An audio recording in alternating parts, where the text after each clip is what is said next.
चला, आजच्या क्लासमध्ये आपण महत्त्वमापन या घटकामधील 2017 ते 2025 या दरम्यान महाराष्ट्र राज्य परीक्षा परिषदेने विचारलेल्या सर्व प्रश्नांची स्पष्टीकरण पाहतोय। त्याच्यामधील पुढच्या पाठामधील हा पहिला प्रश्न, त्रिकोणीय बेसीची बाजू AC हा व्यास आहे। AC हा व्यास आहे। अर्धवर्तुळ काढले, त्या अर्धवर्तुळाची परिमिती 72 एकक आहे। BC, AO आणि OC, BC, AO आणि OC एक रूप दिले आपल्याला, बरोबर दिले। तर त्रिकोणीय BCची परिमिती किती? त्रिकोणीय BCची जर परिमिती आपल्याला काढायची असेल तर त्रिकोणाच्या तिन्ही बाजू आपल्याला माहिती पाहिजेत। आता सर्वात महत्त्वाचं, एकही बाजू आपल्याला माहिती नाही, परंतु आपल्या माहितीसाठी त्यांनी अर्धवर्तुळाची परिमिती दिलेली आहे। ठीक आहे, अर्धवर्तुळाच्या परिमितीवरून आपण त्या अर्धवर्तुळाची त्रिज्या काढू शकतोय। तर बघा,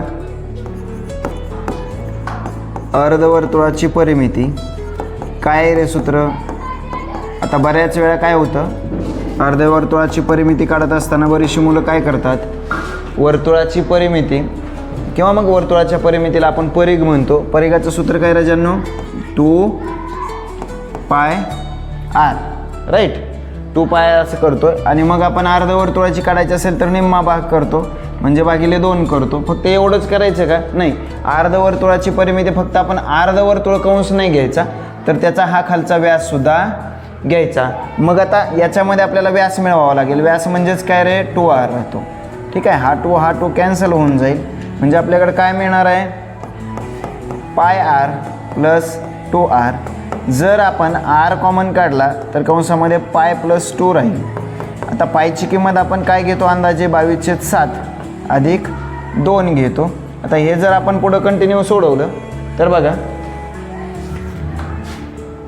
r बाहेर राहील, 22/7 अधिक 2 यांची बेरीज करा 7, 22 × 22, 7 2 14, 14 आणि 22 किती रे?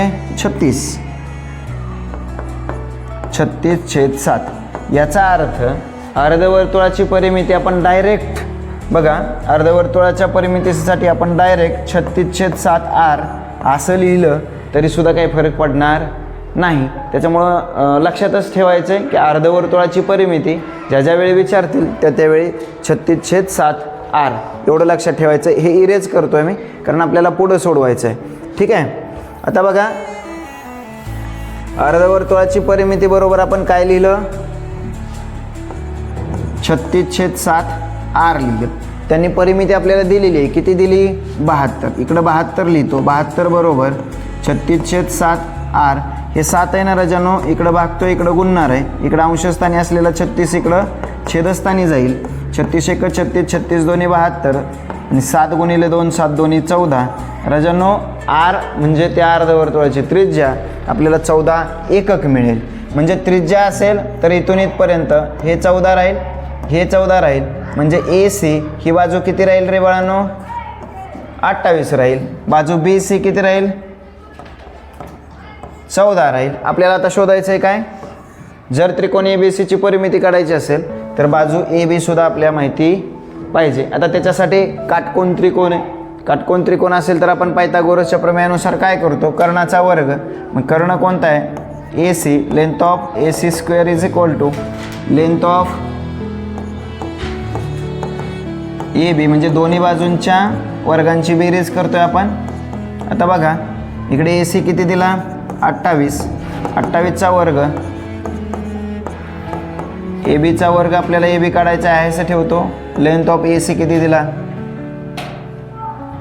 14। ठीक, चला, हे 14चा वर्ग इकडे घ्या, 28चा वर्ग वजा 14चा वर्ग बरोबर लेंथ ऑफ AB स्क्वेअर। आता मला सांगा, दोन्ही पद्धतीनं करता केलं तर चालेल। A square - B square is equal to पहिला ब्रॅकेट A + B, दुसरा ब्रॅकेट A - B असं केलं तरी चालेल, किंवा मग 28चा वर्ग बोला, किती आहे रे? 784 आणि 14चा 196। त्या दोघांच्या वर्गांची आपण वजाबाकी करू। 14तून 6 गेले, बोला 8 उरतात, 18तून 10, 8 7तून 2 5। लेंथ ऑफ AB चा स्क्वेअर किती आला रे 588 आला, बरोबर आहे. हां म्हणजे आता जर मला ए बी काढायचं असेल, फक्त ए बी, तर त्याचं वर्गमूळ घ्यावं लागेल.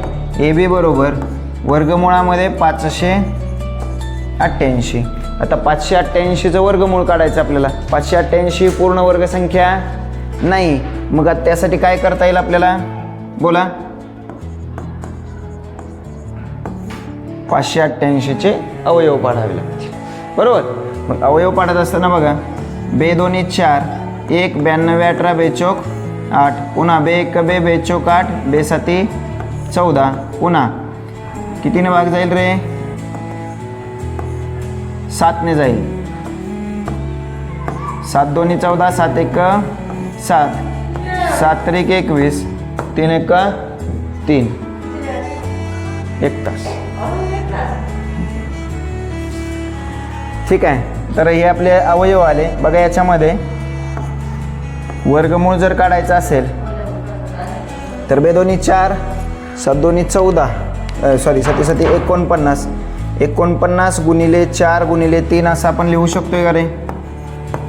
ए बी बरोबर बघा, याच्यासाठी आपण काय लिहू शकतो, 2 गुणिले 2, 7 गुणिले 7 गुणिले 3, बे दोन्ही 4, याचं वर्गमूळ निघतं 2, कंसाच्या बाहेर लिहू. या 7चं वर्गमूळ 7 7 49चं वर्गमूळ 7 आणि वर्गमुळामध्ये 3, म्हणजे 7 दोन्ही 14, 14 वर्गमुळात 3, म्हणजे मला ए बी मिळाला आहे किती, 14 वर्गमुळात 3 मिळाला. आपल्याला काय करायचं आहे, बोला काय करायचं आहे, त्रिकोण ABCची परिमिती काढायची. ठीक आहे. म्हणजे तिन्ही बाजू, ठीक आहे, परिमिती तिन्ही बाजूंच्या लांबीची बेरीज 14 वर्गमुळात 3 अधिक 14 आणि ही 28, 14 वर्गमुळात 3 अधिक 14 आणि 28 किती रे, 42. आता आपल्याकडे एक पर्याय आहे, 42 अधिक 14 वर्गमुळात 3, पर्याय क्रमांक 1 हे त्याचं बरोबर उत्तर असेल. ठीक आहे. चला पुढच्या प्रश्नाकडे जाऊ.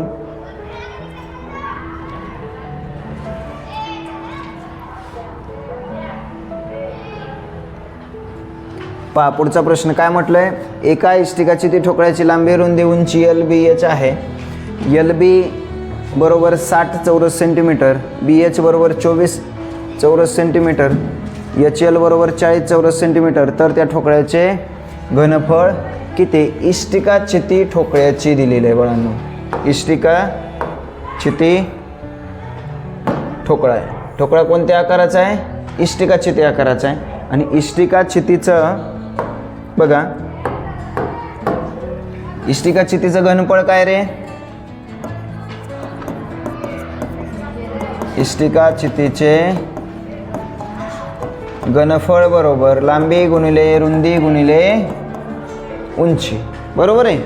हां आता बघा लक्ष द्या, आपल्याला काढायचं आहे काय, त्या ठोकळ्याचं घनफळ म्हणजे L गुणिले B गुणिले H आपल्याला माहिती करायचं आहे. तर त्याच्यासाठी आपण काय करू बघा, लक्ष द्या, LB गुणिले BH गुणिले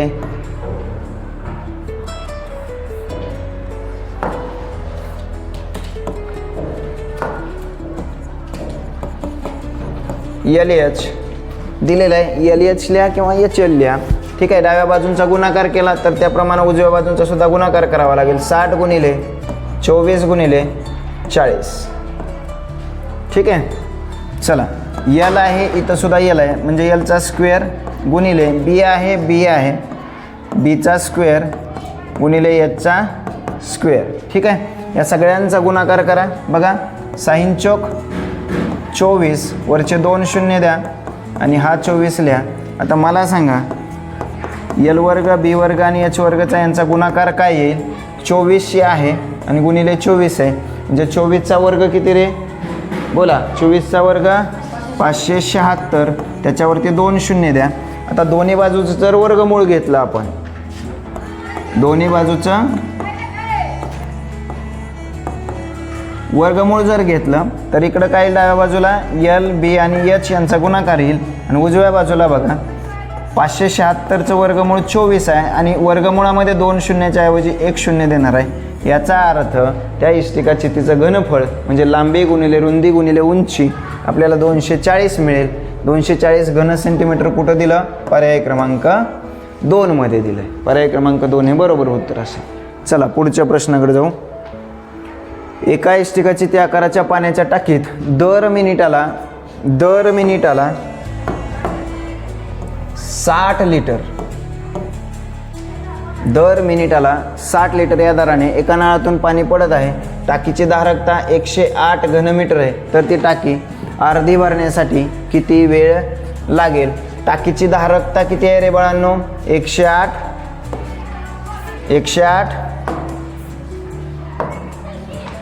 घन मीटर। आता आपल्याला सगळ्यात पहिल्यांदा माहिती पाहिजे 1 घनमीटर बरोबर 1000 लिटर। मग आपल्याकडं आहे 108 घनलिटर धारकता आहे, 108 घनमीटर धारकता आहे। आता काय करायचं आपल्याला? त्या टाकीची धारकता दिलेली आहे, आपल्याला फक्त अर्धी टाकी भरायची। ठीक आहे, मग अर्धी टाकी 108च्या निम्मा किती रे? 54 लिटर। ठीक आहे, 108 घनमीटर दिलेली आहे धारकता, त्याच्या निम्मी टाकी भरायची म्हणजे 54 घनमीटर। आता 54 घनमीटरचं लिटरमध्ये जर करायचं असेल आपल्याला तर 54 गुणिले 1000 करा, 54,000 लिटर। 54,000 लिटर पाणी भरायचं आहे। एका मिनिटाला 60 लिटर भरतं, एका मिनिटाला 60 लिटर भरतं। तर आपल्याला विचारलं आहे किती वेळ लागेल? चला किती वेळ लागेल बघू। 54,000 लिटर पाणी 60 लिटर प्रमाणे 1010 गेला 96 54 900 मिनिटं वेळ लागेल। 900 मिनिटे, 900 मिनिटं म्हणजे किती तास? तर त्याचं तासात रूपांतर करायचं असेल तर भागिले आपल्याला पुन्हा 60 करावं लागेल।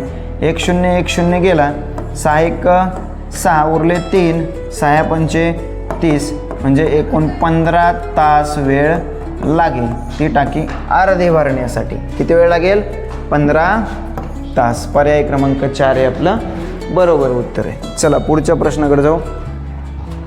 दंडगोलाचे एकूण पृष्ठफळ व गोलाचे पृष्ठफळ समान होण्यासाठी खालीलपैकी कोणती अट द्यायला हवी? सगळ्यांनी लक्ष द्या इकडे, 1 मिनिट सगळ्यांनी लक्ष द्या।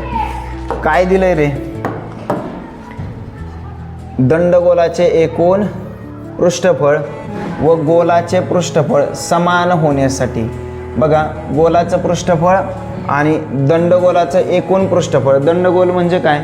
तर वृत्तचिती, बरोबर आहे, वृत्तचितीचं एकूण पृष्ठफळ। आता मला सांगा, सिंपल आहे, मला सांगा वृत्तचितीचं एकूण पृष्ठफळ। मी इथं वृत्तचिती लिहितो आणि समान होण्यासाठी म्हणजे दोघांचं पृष्ठफळ समान आहे असं त्यांनी म्हटलंय, बरोबर। गोलाचे पृष्ठफळ। आता वृत्तचितीचं एकूण पृष्ठफळ काय आहे सांगा, बोला। 2πr कंसात h अधिक r आणि गोलाचं एकूण पृष्ठफळ 4πr वर्ग। सिंपल आहे। आता हे दोन्ही समान आहे, मग हे दोन्ही समान होण्यासाठी अट कोणती दिली पाहिजे? बघा थोडंसं लक्ष द्या। आपण काय करूया, 2πr कंसामध्ये गुणूया, 2πr गुणिले h करा अधिक 2πr गुणिले r, 2πr वर्ग। इकडे राहील 4πr वर्ग आहे असं। आता 2πr वर्ग आणि 4πr वर्ग, हे 2πrh आहे असं ठेवा आणि हे 4πr वर्ग वजा 2πr वर्ग वजाबाकी करा। ठीक आहे, डाव्या बाजूला 2πrh राहील, उजव्या बाजूला 4 मधून 2 गेले, 2πr वर्ग राहील। आता मला सांगा, सिंपल, हा 2 आणि हा 2 काय होईल रे? कॅन्सल होईल। म्हणजे हा 2π आणि हा 2π कॅन्सल होईल का? डाव्या बाजूला इकडे गुणतोय, तिकडे गेल्यानंतर भागेल। बघा 2πr(h) आहे, तिकडून 2π इकडं घेतला आणि तिकडं फक्त r वर्ग ठेवला आपण. ठीक, इथपर्यंत क्लिअर आहे. मग 2π कॅन्सल झाला, r आणि h बरोबर rचा वर्ग. याला मी असं लिहितो, RH बरोबर rचा वर्ग. याला असं लिहूया, RH बरोबर rचा वर्ग म्हणजे r गुणिले r. म्हणजे इकडं त्रिज्या, इकडची त्रिज्या आणि इकडची त्रिज्या तर सारखी पाहिजेच. इकडची त्रिज्या आणि इकडची त्रिज्या तर सारखी पाहिजेच, पण इकडची उंची आणि इकडची त्रिज्या सुद्धा सारखी पाहिजे. याचा अर्थ वृत्तचितीचं किंवा मग दंडगोलाची त्रिज्या आणि उंची गोलाच्या त्रिज्या एवढी असायला पाहिजे. दंडगोलाची त्रिज्या व उंची गोलाच्या त्रिज्या एवढी असायला पाहिजे. पर्याय क्रमांक 2 हा आपला एकदम करेक्ट ऑप्शन आहे. समजतंय का? बघा, गोलाचा व्यास नाही, त्याचा काही संबंध लागत नाही. आपण फक्त समान घेऊन सोडवत गेलोय तर आपल्याला एकदम करेक्ट उत्तर मिळाले. हा r आणि हा r तर सारखा पाहिजे. दंडगोलाची त्रिज्या आणि तिकडे गोलाची त्रिज्या तर सारखी पाहिजेच, पण दंडगोलाची उंची आणि इकडची त्रिज्या सुद्धा सारखी पाहिजे. जर उंची आणि त्रिज्या सारखी असेल तरच ह्या दोघांचा गुणाकार सेपरेटली सारखा येऊ शकतोय. बरोबर आहे की नाही? हां, तर त्याच्यामुळं पर्याय क्रमांक 2 हे आपलं करेक्ट उत्तर असेल. ठीक आहे, पुढच्या प्रश्नाकडे जाऊ. एका आयताकार 20 सेमी बाय 10 सेमी मापाच्या थर्माकोल शीटमधून 2 सेमी गुणिले 5 सेमी मापाचा आयताकार तुकडा कापला, तर उरलेल्या थर्माकोल शीटसाठी खालीलपैकी कोणते वाक्य अचूक आहे? बाळांनो, अचूक म्हणजे बरोबर वाक्य कोणतं आहे असं त्यांनी म्हटलंय. ठीक आहे, आता सिंपल आहे. परिमिती संदर्भात बघा, आता इथं सुद्धा परिमिती, इथं परिमिती, चारही पर्यायांमध्ये परिमिती दिलाय. तर याचा अर्थ आपल्याला परिमिती संदर्भातच काय फरक पडतोय बघायचं आहे. काय केलंय त्यांनी? 2 सेंटीमीटर, बघा लक्ष द्या, 2 सेंटीमीटर बाय 5 सेंटीमीटरचा तुकडा कापलाय. जर बाळांनो हा ओरिजिनल म्हणजे आयताकार 20 बाय 10 मापाचा जो थर्माकोल आहे त्याची जर परिमिती आपण काढली, हा 20 आहे आणि हा 10 आहे, हा 20 आहे. जर त्याची परिमिती काढली ओरिजिनलची तर मला सांगा काय येईल रे? आयताच्या परिमितीचं सूत्र काय असतं? 2 लांब्या आणि 2 रुंद्या यांची बेरीज करायची. 20 आणि 20 40 आणि 10 10 20, 40 आणि 20 किती रे? 60 सेमी. याची कापल्यानंतर काय येईल बघा मोजून तुम्ही. हा जो इथला 2 सेंटीमीटरचा पार्ट आहे तो इथं मोजावाच लागणार आहे आणि इथला 5 सेंटीमीटरचा पार्ट जो होता इथला तो इकडं मोजावा लागणार आहे. म्हणजे कापल्यानंतरची सुद्धा परिमिती 2 आणि 5 आपण जे कट केलं तर तो ॲड करावाच लागणार आहे, त्याची बेरीज करावीच लागणार आहे. त्याच्यामुळं कापल्यानंतर सुद्धा त्याची परिमिती किती येणार आहे? 60च येणार आहे. म्हणजे परिमिती वाढेल का? नाही वाढणार जणू. दुसरा पर्याय, परिमिती कमी होईल का? नाही होणार, परिमिती तेवढीच राहील. पर्याय क्रमांक 3 हे आपलं बरोबर उत्तर आहे. ठीक आहे, पुढच्या प्रश्नाकडे जाऊया. बघा, असा प्रश्न बऱ्याच वेळा आलेला आहे, त्याच्यामुळे लक्षात ठेवायचं. चौरस असू द्या, आयत असू द्या आणि त्यांचा कितीही तुकडा कापू द्या, त्याच्यामुळे परिमिती मध्ये काही फरक पडणार नाही. पुढचा प्रश्न घ्या. आकृतीत दाखवल्याप्रमाणे एका चौरसाचे 4ही शिरोबिंदू वर्तुळावर आहेत. वर्तुळाची त्रिज्या 7 सेमी. वर्तुळाची त्रिज्या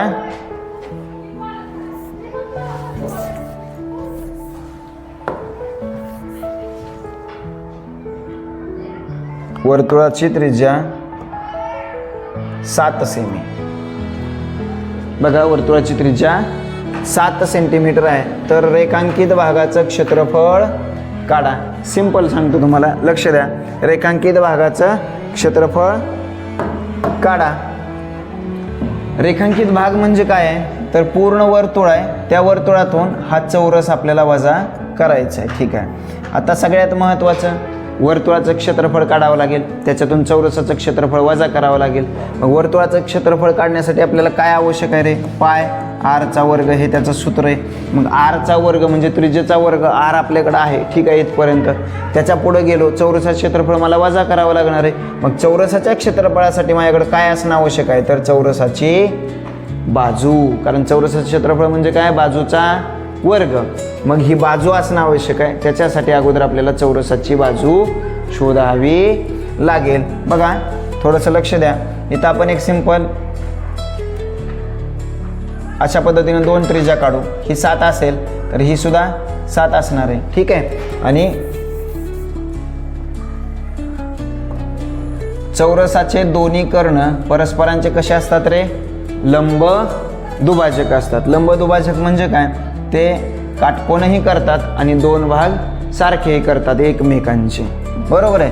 म्हणजे हा 7 असेल, हा 7 असेल तर हा किती असेल?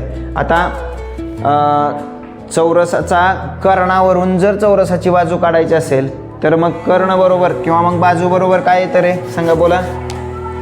कर्णाचं आणि बाजूचं रिलेशन काय ते जर शोधायचं असेल तर काय करावं लागेल आपल्याला? चौरसाचा कर्ण बरोबर वर्गमुळात 2 गुणिले बाजू. या पद्धतीनं आपण जाऊ शकतोय. ठीक आहे. चौरसाचा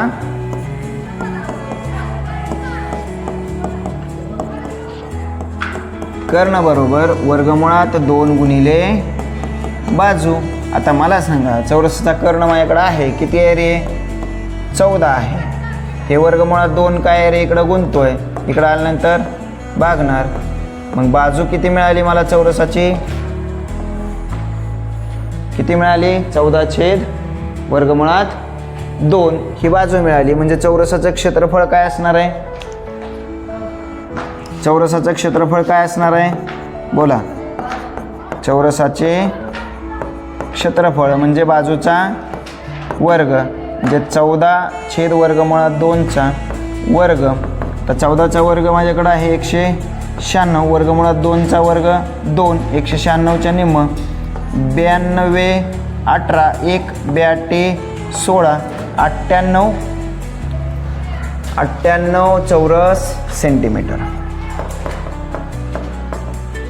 चौरस. आता आपल्याला काय करायचं आहे? वर्तुळाचं क्षेत्रफळ काढायचं आहे. वर्तुळाचे क्षेत्रफळ पाय आरचा वर्ग. पायची किंमत अंदाजे 22/7 घेतो आपण. आरचा वर्ग त्रिज्या किती आहे रे? 7 गुणिले 7 करा. ठीक आहे. 22 7 किती? 154 चौरस सेमी. आता आपल्याला रेखांकित भागाचं क्षेत्रफळ काढायचं आहे. रेखांकित भागाचं क्षेत्रफळ काढताना आपण काय करणार? वर्तुळाच्यातून चौरसाचं क्षेत्रफळ वजा करणार. रेखांकित भागाचे क्षेत्रफळ बरोबर 154 वजा हे चौरसाचे क्षेत्रफळ किती आहे रे? 98 आहे. बोला. 14तून 8 गेले, 6 उरतात. 15तून 10 गेले, 5 उरतात. 56 चौरस सेमी. बघा पर्यायामध्ये 56 चौरस सेंटीमीटर कुठे आहे? पर्याय क्रमांक 3 हे आपलं एकदम बरोबर उत्तर असेल. समजलंय? चला पुढच्या प्रश्नाकडे जाऊ. शेजारील चौरसाचा कर्ण 12 सेंटीमीटर आहे तर त्याच्या प्रत्येक बाजूची लांबी किती? आता मागच्या उदाहरणातच आपण बघितलं. काय पाहिलं रे? चौरसाची किंवा मग चौरसाचा कर्ण बरोबर, बोला, चौरसाचा कर्ण बरोबर वर्गमुळात 2 गुणिले बाजू. आता चला, कर्ण किती दिला आहे? 12. वर्गमुळात 2 गुणिले बाजू. ठीक आहे. मग आता आपल्याला फक्त बाजू काढायचे. तर मग हे वर्गमुळात 2 इकडं गुणतोय, इकडं आल्यानंतर भागणार आहे. म्हणजे चौरसाची बाजू किती मिळाली? 12 वर्गमुळात 2. मग असं कुठं दिलंय रे? 12 वर्गमुळात 2 कुठं दिलंय का? दिसतंय का आपल्याला? याचं रूपांतर आपल्याला करावं लागेल. बघा, 12 वर्गमुळात 2 जर आला असेल तर आपल्याला याचं रूपांतर करावं लागेल की. ठीक आहे. अजून दुसऱ्या पद्धतीनं कसं करता येईल बघू आपण. 6 गुणिले 2 करूया वरती 12ला आणि खाली वर्गमुळात 2 आहे. ठीक आहे. मग वरती हे जे 2 आहे, 6 वर्गमुळात काय झालं इरेजरला?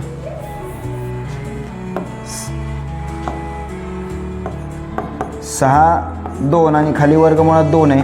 आता वरती 6 गुणिले 2ला जर आपण वर्गमुळात 2 गुणिले वर्गमुळात 2 केलं तर काय होईल रे? वर्गमुळात 2 कॅन्सल होईल आणि 6 वर्गमुळात 2 हे आपलं उत्तर मिळेल. ठीक आहे. 6 वर्गमुळात 2 कुठं दिसतंय आपल्याला? पर्याय क्रमांक 4 हे आपलं बरोबर उत्तर आहे. आता अजून काय करता येईल बरं, जर हा कर्ण काढला राजांनो, हा कर्ण जर काढला तर दोन्ही कर्ण चौरसाचे एकरूप असतात आणि कर्ण परस्परांचे लंबदुभाजक असतात. त्याच्यामुळं ही बाजू 6 असेल, ही बाजू 6 असेल. पायथागोरसच्या प्रमेयानुसार जर आपण करायला गेलो, बघा पायथागोरसच्या प्रमेयानुसार हा त्याचा कर्ण असेल या त्रिकोणाचा, काटकोन त्रिकोणाचा. मग कर्णवर्ग बरोबर एका बाजूचा वर्ग अधिक दुसऱ्या बाजूचा वर्ग, 6 वर्ग अधिक 6चा वर्ग म्हणजे 2 गुणिले 6चा वर्ग म्हणजे 2 गुणिले 36, 2 गुणिले 36. आता मला सांगा, दोन्ही बाजूचं जर वर्गमूळ आपण घेतलं तर कर्ण बरोबर काय येणार आहे, 36चं वर्गमूळ मिळेल मला 6, पण 2चं नाही, म्हणून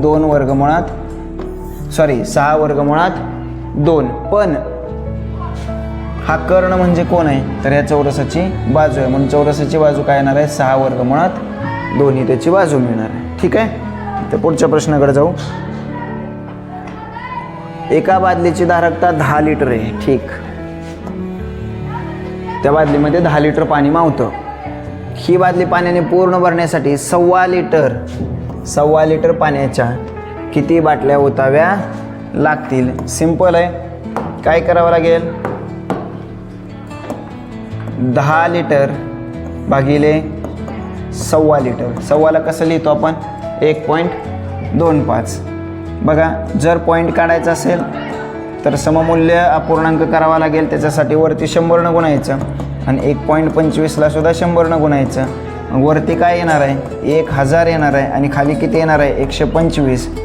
25 5 125, 25 चोक 100, वरती किती झालं रे, 40, खाली 5 5 40.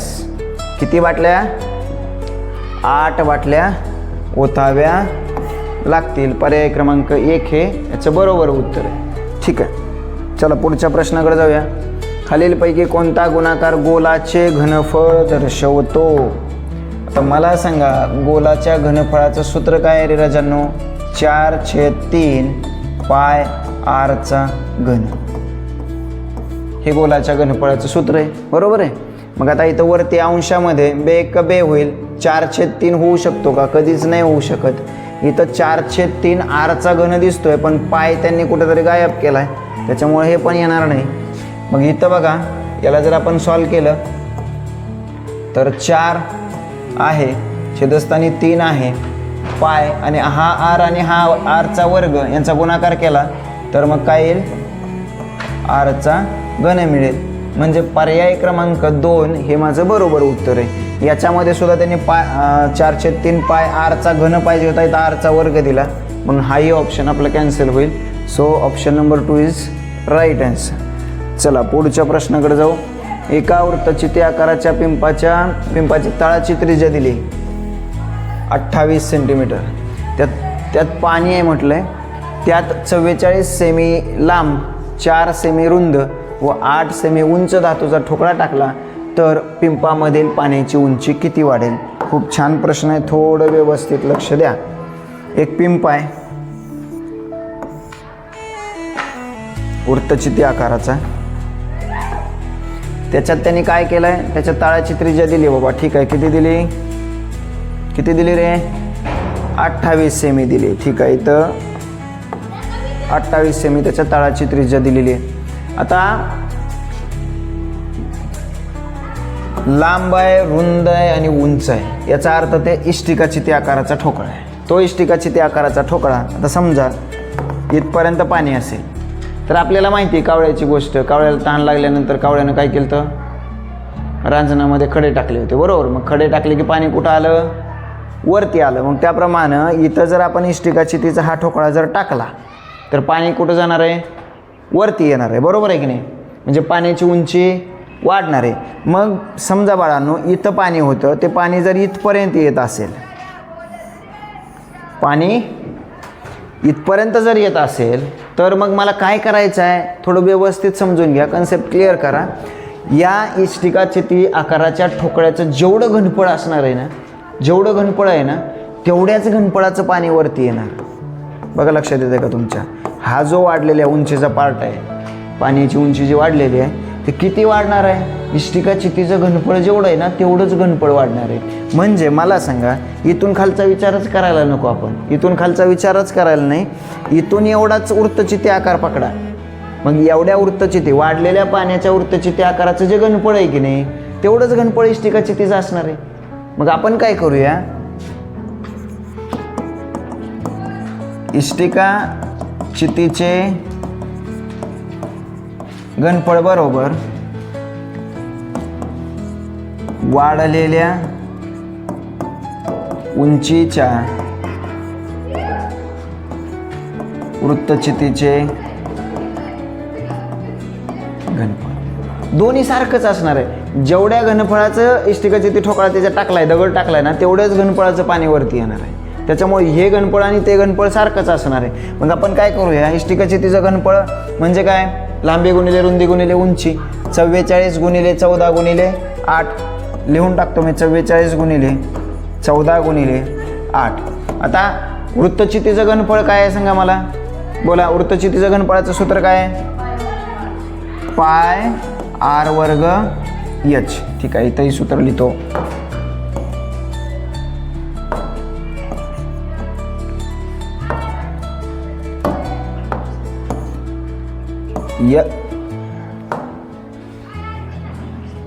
एल इंटू बी इंटू एच. 44 गुणिले 14 गुणिले 8 आणि इकडं पायसाठी काय करणार आहे आपण, 22/7 लिहूया.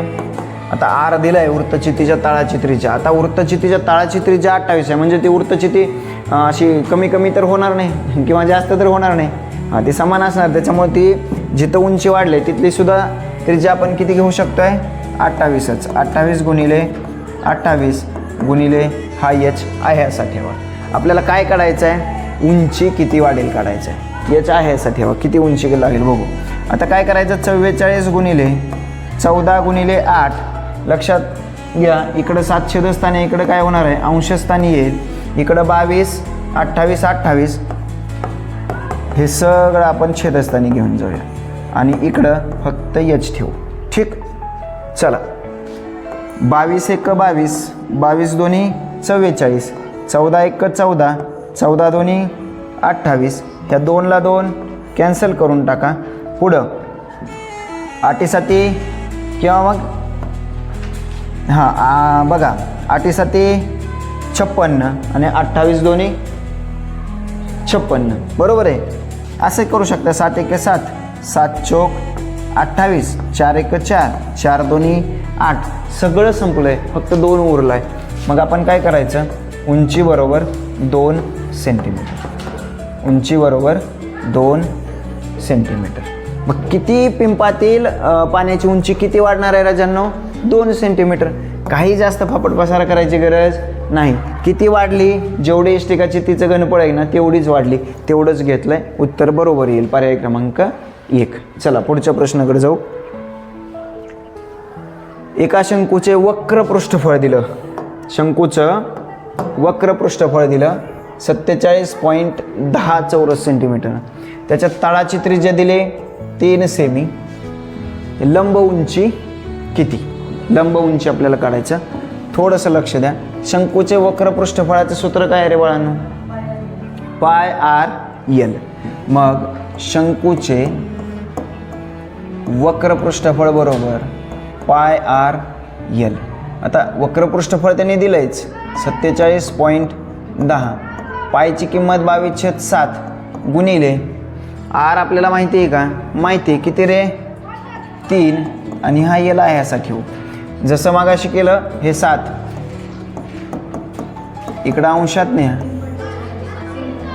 ओके, पायची किंमत आपल्याला 3.14 घ्यायला सांगितली. सॉरी, आपल्याला इथं 22/7 घेतलं तर कॅल्क्युलेशन अडचणीत आणते.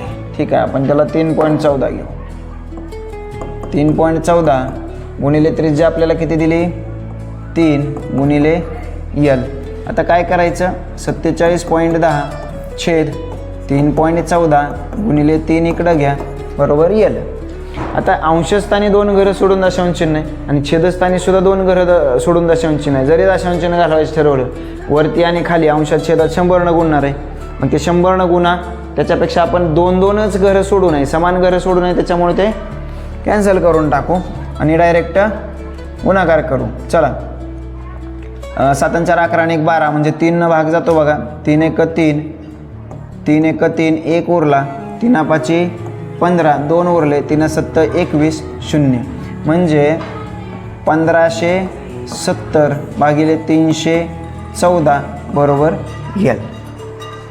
बोला आता 314नं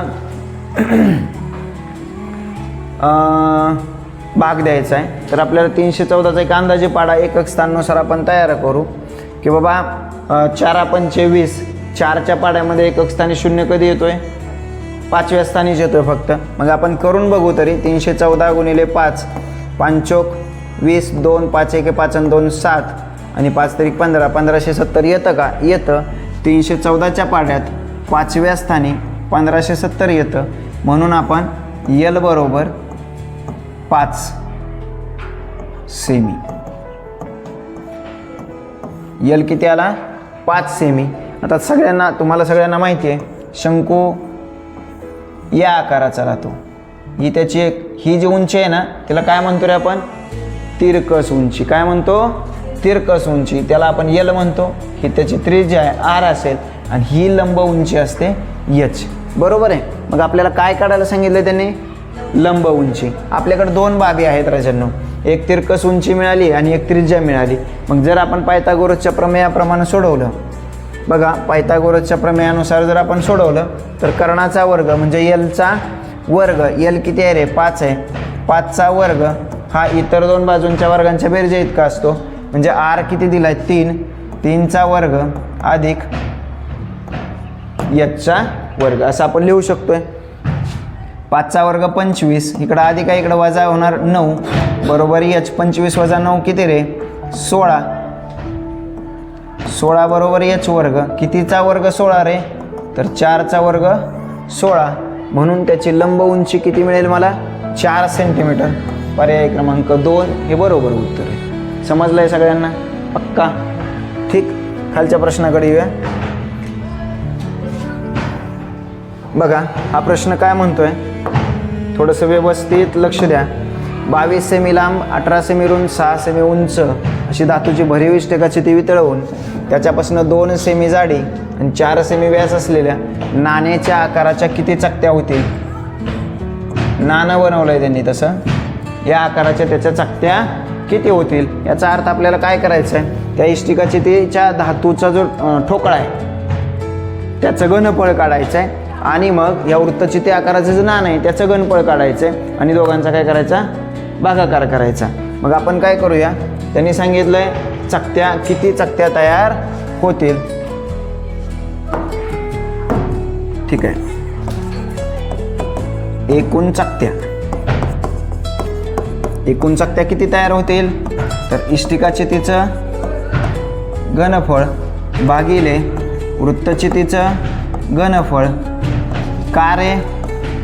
तर तो ठोकळा इष्टिकाचिती आकाराचा आहे आणि वृत्तचिती आकाराचं ते नाणं आहे, म्हणून इष्टिकाचितीचं घनफळ काय बोला मला?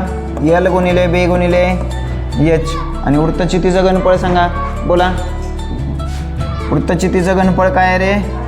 पाय R वर्ग H. बरोबर आहे, पाय R वर्ग H. आता काय करूया, याचं घनफळ 22, 18 आणि 6. 22 गुणिले 18 गुणिले 6 छेदस्थानी. आता पायची किंमत त्यांनी दिलेली नाही, अंदाजे घेऊ आपण. 22/7 गुणिले R त्यांनी दिलाय का रे? दिलाय. 0.2 सेमी जाडी आहे आणि 4 सेमी व्यास आहे. आता मला सांगा 4 सेमी व्यास असेल तर त्रिज्या R किती असणार आहे? त्याच्या निम्मी 2. मग इथं 2चा वर्ग डायरेक्ट मी 4 लिहितो आणि H त्याची जाडी म्हणजे उंची किती दिली रे? 0.2 दिली. ठीक. आता अपूर्णांकाचा भागाकार म्हणजे काय? त्याच्या गुणाकार व्यवस्थेनं गुणायचा आहे. हा 7 आहे ना, तो वरती जाईल बघा. 22 गुणिले 18 गुणिले 6 आणि हा 7 अंशामध्ये जाईल. छेदस्थानी 22 गुणिले 4 गुणिले 0.2 राहील. सोपं जाईल. 22ला 22 कॅन्सल करून टाका. पुढं आता काय उरणार आहे रे? इथं 0.2 ते दशांश चिन्ह जर काढून टाकायचं झालं तर अंशात आणि छेदात 10 गुणावं लागणार. मग जर अंशात आणि छेदात मी जर 10 गुणलं तर मला काय मिळेल? 18, 6, 7 आणि हे 10. छेदस्थानी मात्र 4 गुणिले 0.2चा फक्त 2 राहील. ठीक आहे. आता बघा बे पंचे 10 या पद्धतीनं करू आणि मग वरचा सगळा गुणाकार करा. बघा काय येतोय. बोला. 7 35, 18 सक्क किती रे? बोला. 18 सक्क 108. 7 35 किंवा मग हे 7 राहू द्या, हे 5 राहू द्या, हे 4 राहू द्या. ठीक आहे. 7 गुणा किंवा मग 4 भागा. 4 दोन्ही 8, 2 राहिलं. 4 7 28 म्हणजे किती आलं? 27 गुणिले 7 गुणिले 5. बोला. 7 7 49. 4 7 दोन्ही 14 4 18 गुणिले 5. 5 9 45. 4 5 48 आणि 4 44. 4 5 1 5 आणि 4 9. 945 चकत्या तयार होतील. किती चकत्या तयार होतील? 945. कुठं दिलं आहे? पर्याय क्रमांक 4 मध्ये दिले. समजलं सगळ्यांना? चला पुढच्या प्रश्नाकडे जाऊ. समभुज त्रिकोणाची एक बाजू 18 सेंटीमीटर आहे, तर त्या त्रिकोणाचे क्षेत्रफळ. अतिशय सोपा प्रश्न आहे. मला सांगा, समभुज त्रिकोणाचे क्षेत्रफळ काय रे राजानं? सूत्र वर्गमुळात 3/4 गुणिले बाजूचा वर्ग. आता वर्गमुळात 3/4 आहे असं ठेवा. बाजू त्यांनी दिली 18. 18 गुणिले 18. वर्गमुळात 3/4. 18चा वर्ग किती रे? 18चा वर्ग 324. 4 8 32. 4 1 4. 81 वर्गमुळात 3. 81 वर्गमुळात 3 चौरस सेमी. कुठं दिलं आहे? पर्याय क्रमांक 4 मध्ये दिलं आहे. समजलं सगळ्यांना? चला पुढे. एका सभागृहाची लांबी 30 मीटर, रुंदी 9.5 मीटर. त्या सभागृहात सगळीकडं अर्धा मीटर बाजू असलेल्या चौरसाकृती फरशा बसवायच्या असतील. किती फरशा लागतील? अतिशय सोपा प्रश्न आहे. बघा, एक सभागृह आहे आयताकार आकाराचं.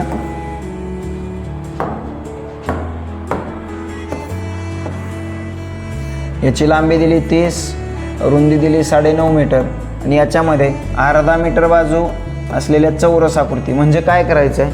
त्या सभागृहाचं क्षेत्रफळ भागिले त्या फरशीचं क्षेत्रफळ. मग आपल्याला एकूण फरशा बरोबर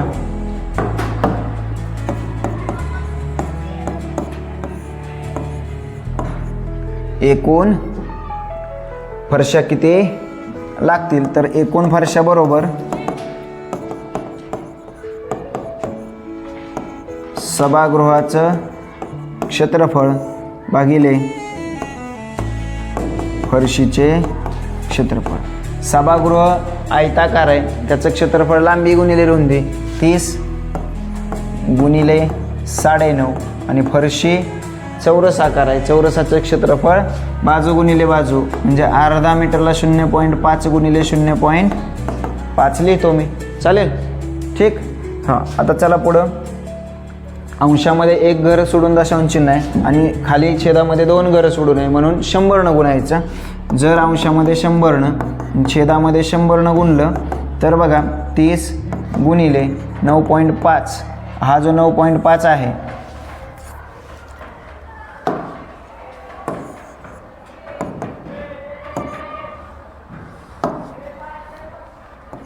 30 गुणिले हा 9.5 आहे ना, तर 1 पॉईंट जाईल आणि एका पॉईंटसाठी तो 10 उरणार आहे आणि खाली 5 गुणिले 5 राहील. 5 दोन्ही 10, 5 सख 30, 6 दोन्ही 12 गुणिले 95, 12 पंचे 60, हा 46, 6 12 108, 108 आणि 6 किती रे 114, 1140 फरशा लागतील. 1140 कुठं दिलं, पर्याय क्रमांक 2 मध्ये दिलं. ठीक आहे, समजलं असेल तर पुढचा प्रश्न घ्या. एका ट्रॅक्टरच्या चाकाचा व्यास 1.4 दिला, त्या चाकाचे 400 फेरे पूर्ण केले तर त्याने कापलेले अंतर किती. आता नीट लक्ष द्या, या चाकाचा इथून इथपर्यंतचा पार्ट म्हणजे ज्यावेळी ते रोटेट होतो, ज्यावेळी फिरतोय, तर एक फेरी बघा, एक फेरी चाकाची एक फेरी म्हणजे काय असतं रे, त्याचा परीघ, त्या वर्तुळाचा किंवा त्या वर्तुळाकार चाकाचा परीघ. इथं व्यास दिलाय त्यांनी, व्यास किती दिला 1.4 मीटर दिला. तर बाळांनो त्रिज्या काय येणार आहे आर, त्याच्या निम्मी, 14च्या निम्म किती 7, म्हणजे एक घर सोडून म्हटलं तर 0.7 मीटर ही त्याची त्रिज्या असेल. मग आता एक फेरी बरोबर चाकाचा परीघ. मग चाकाचा परीघ, वर्तुळाचा परीघाचं सूत्र काय आहे रे बाळांनो, 2πr. तर पायची किंमत आपल्याला अंदाजे घ्यावी लागेल किती 22/7 आणि आर दिला 0.7. ठीक आहे, आता काय करायचं, दशांश चिन्ह काढून टाकण्यासाठी वरती 10 खाली 10 जर गुणलं तर वरती 7 राहील आणि खाली 7 गुणिले 10, हे 7ला 7 जाईल, 22 दोन्ही 44/10 म्हणजे काय 4.4 मीटर. म्हणजे एक फेरी ज्यावेळी ते चाक पूर्ण करतंय त्यावेळी ते किती अंतर कापतंय 4.4 मीटर. अशा किती फेऱ्या मारल्या रे बाळांनो 400.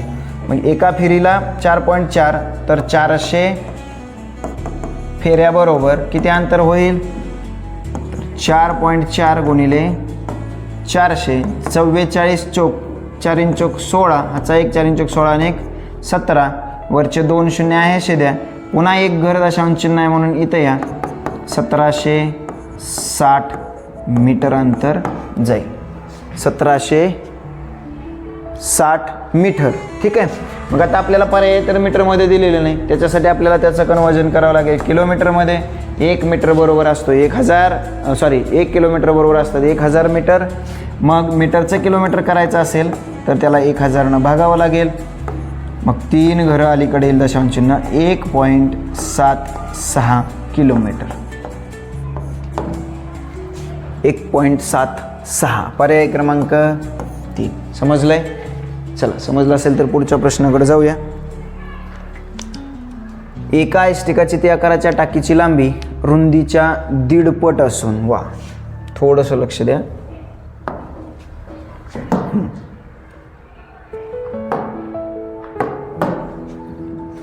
लांबी रुंदीच्या 1.5 पट आहे, लांबी रुंदीच्या 1.5 पट आहे. कोण लांबी कुणाच्या, रुंदीच्या 1.5 पट आहे, म्हणजे यल बरोबर 1.5 बी लिहितो मी. ठीक, त्याची उंची लांबीच्या दुप्पट आहे. कोण, उंची लांबीच्या दुप्पट आहे, म्हणजे 2 यल लिहावं लागेल मला, लांबीच्या दुप्पट आहे. आता बघा यल किती आहे रे, यल किती आहे रे 1.5 बी आहे. ठीक आहे, यल 1.5 बी आहे, मग इथं 2 गुणिले 1.5 बी लिहितो, तर 1.5 दोन्ही 3 बी, म्हणजे मला एच किती मिळणार आहे 3 बी मिळणार आहे. एच किती मिळाला,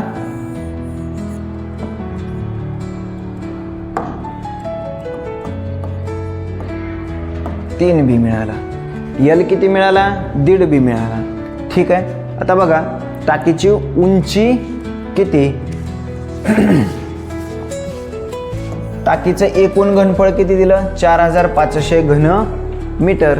आता मला सांगा टाकीचं घनफळ बरोबर सूत्र काय असणार रे, इष्टिका चिती आकाराची टाकी आहे म्हणजे इष्टिका चितीचे घनफळ, बोला लांबी गुणिले रुंदी गुणिले उंची. घनफळ त्यांनी दिलंय 4500. आता यल किती आहे रे 1.5 बी, 1.5 बी. बी आहे असा ठेवा, त्याला शोधायचं आहे आपल्याला. नाही, काय काढायला सांगितलं आहे, असल्याची टाकीची उंची किती. बरं ठीक आहे. त्याच्यानंतर एच किती दिला आहे, एच 3 बी आहे. ठीक आहे, पुढं. आता बघा सगळ्यांचं चल समान झालं, त्यांची बेरीज करा. 1 बी 3 बी 4 बी, 4 आणि इथला 1 5 आणि वरचा अर्धा म्हणजे किती रे, 3 आणि 1 4. नाही सॉरी, गुणाकार करायचा, सॉरी. 15 त्रिक 45 म्हणजे 4.5 बीचा घन. सॉरी, गुणाकार करायचा आहे. 1.5 गुणिले 3 केलं तर 15 त्रिक 45, एक घर सोडून दशांश चिन्ह दिलं. बी गुणिले बी गुणिले बी, बीचा घन. हे 4.5 आहे ना, इकडं आल्यानंतर काय करणार बाळांनो, छेदस्थानी जाणार किंवा ते भागणार आहे. बघा ठीक आहे. आता याचा भागाकार करत असताना आपल्याला एक दशांश चिन्ह काढायचं आहे खालचं. एक दशांश चिन्ह काढायचं असेल तर आपण काय करणार आहे, 10 गुणणार आहे. म्हणजे 10 जर गुणलं तर अंशस्थानी काय असणार आहे, 1 0 वाढणार आहे आणि छेदस्थानी एक दशांश चिन्ह गायब होणार आहे, जे बीचा घन. 45 1 45, वरचे 3 0 आहे असे द्या. चला, बीचा घन बरोबर मला मिळाला 1000. 1000 हे कितीचा घन आहे रे राजांनो, 10चा. म्हणून बी बरोबर किती मिळाला, 10 मिळाला. आपल्याला काढायला काय सांगितलं आहे, उंची किती, आणि उंची हे तिप्पट आहे बीच्या, बरोबर आहे. मग एच बरोबर 3 बी बरोबर 3 गुणिले 10 किती रे, 30 सेंटीमीटर. का मीटर, मीटर येणार. का तर त्याचं घनफळ घनमीटरमध्ये दिलं होतं, त्याची उंची 30 मीटर येणार. ठीक. मग 30 मीटर पण हा पर्याय आहे. 2 पर्याय निवडायला सांगितले. 1 मीटर म्हणजे 100 सेंटीमीटर. 1 मीटर म्हणजे 100 सेंटीमीटर. मग मीटरचं सेंटीमीटरमध्ये करायचं असेल तर 100 न गुणा, 30 गुणिले 100, 3 1 3, उरलेले 3 0 देऊन टाका. 3000 सेंटीमीटर राजांनो. 3000 सेंटीमीटर हा आपला दुसरा पर्याय असेल. समजलं.